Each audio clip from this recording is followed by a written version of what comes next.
Tu as peut-être cette pièce chez toi, un simple 1 centime Dupré frappé entre 1848 et 1851.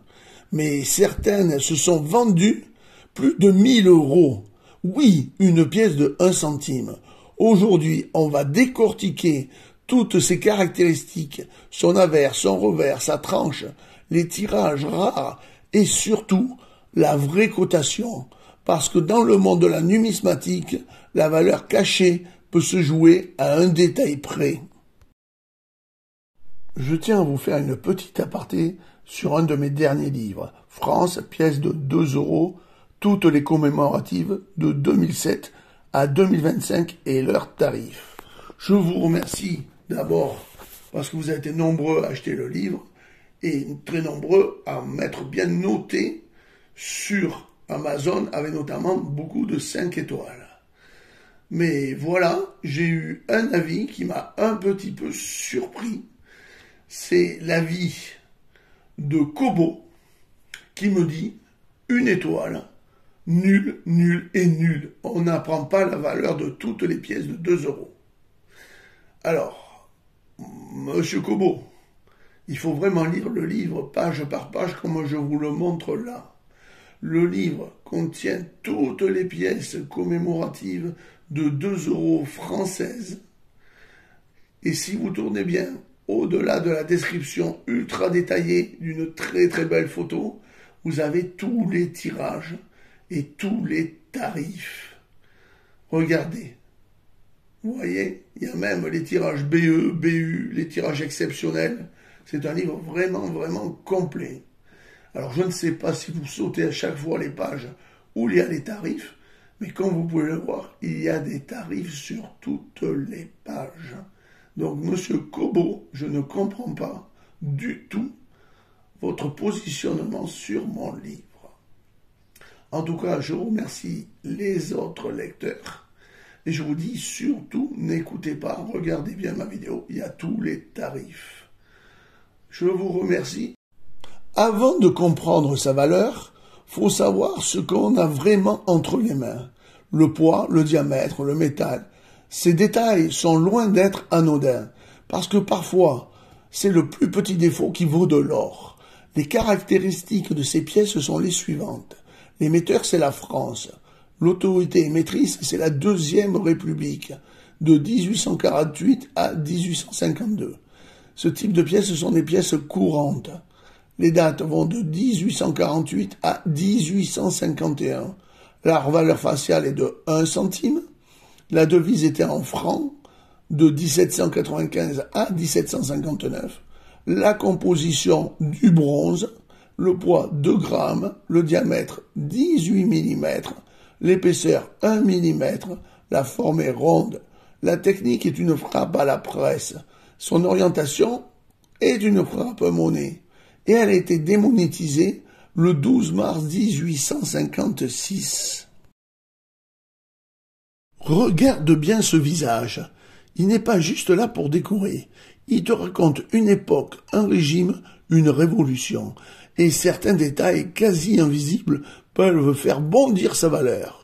Donc qu'est-ce qu'on peut voir sur cet avers?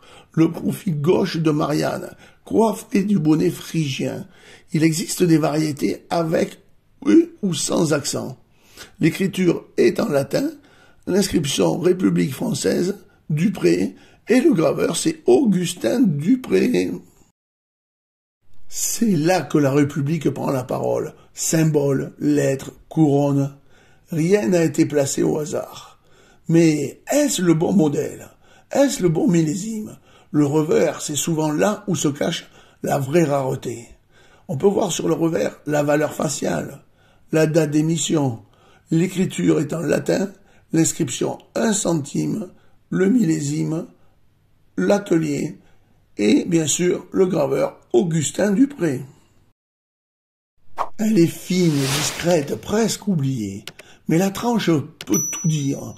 Une gravure spéciale, une erreur de frappe, attention, c'est souvent la preuve ultime. La tranche est lisse. L'atelier monétaire, généralement, c'est le A de la monnaie de Paris, qui frappait monnaie depuis 864. Le différent, c'est la tête de chien aux oreilles basses de Jean-Jacques Barre, graveur général des monnaies de la monnaie de Paris de 1850 à 1855, et la main indicatrice de Jean-Louis Dierich, directeur de la fabrication de la monnaie de Paris de 1845 à 1860. On entre maintenant dans le cœur du sujet. Toutes les pièces ne sont pas nées égales. Certains tirages sont plus communs, d'autres introuvables, vendus à plus de 1000 € aux enchères. Et ce qui va suivre, pourtant, va te surprendre. Mais on va simplifier, on ne va pas parler des variantes avec accent, des grenetti et tout ça. On va faire le plus simple possible, le plus concis. On va commencer par l'année 1848, l'atelier A. En TB, la pièce vaut 2 €. En TTB, la pièce vaut 8 €. En sup, la pièce vaut 20 €. En fleur de coin, la pièce vaut 150 €. Le deuxième tirage, c'est l'année 1849, toujours atelier A. En TB, elle vaut 2 €. En TTB, elle vaut 8 €. En sup, elle vaut 20 €. Et en fleur de coin, elle vaut un tout petit peu moins puisqu'elle vaut 120 €. Passons maintenant au troisième tirage qui nous intéresse. 1850, toujours atelier A. Alors là, on va grimper dans les prix. C'est la meilleure année. Notez bien, 1850 A, pour les pièces normales, c'est la meilleure année. En TB, on est déjà à 8 €. En TTB, on est à 24 €. En sup, on est à 60 €. En fleur de coin, on est à 240 €. J'ai bien dit 240 € pour un ancien centime en francs.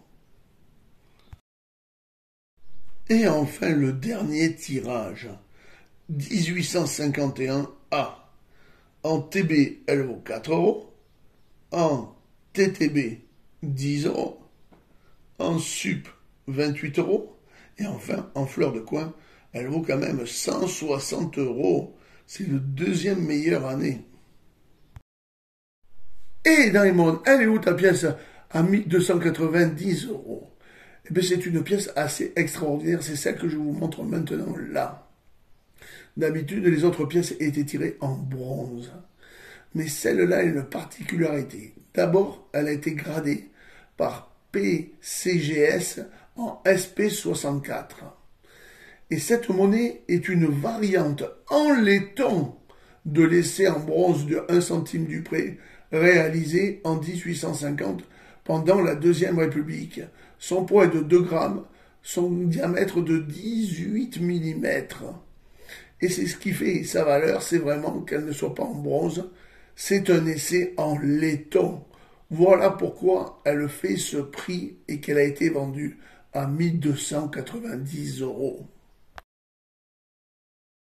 Tu viens de découvrir tous les secrets de cette pièce, qui, à première vue, ne paie pas de mine, mais qui, pourtant, cachait une petite fortune. Alors maintenant, la vraie question c'est, et toi, l'as-tu cette pièce? Ou est-ce que tu l'as déjà vue passer? Dis-le-moi en commentaire. Et si tu veux que je décortique une autre pièce rare, abonne-toi et active la cloche. Ici, chaque centime compte. Je suis Diamond, pour Diamond in the Sun. Et parfois, ce n'est pas le métal, mais l'histoire qu'il contient qui vaut vraiment de l'or.